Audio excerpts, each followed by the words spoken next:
And let's see the question of the day. I just made up this question. A forest becomes 1.1 times bigger every 3 years. How much times bigger than its present size will it be in 21 years? What I did is I called each set of 3 years an event, because this talks about every 3 years. That means in 21 years, there are 21 divided by 3, which equals 7 events. It happens 7 times that we multiply by 1.1. So the size will grow as 1 times 1.1 times 1.1 times 1.1, 7 times.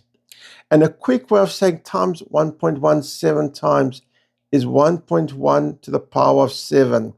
So in my calculator, I press 1.1, and there's a power key, and then there's 7 and equals, and it comes out to be 1.9487. So it will be 1.9487 times bigger than when it started. That's rounding to 4-digit places. And thank you all for watching.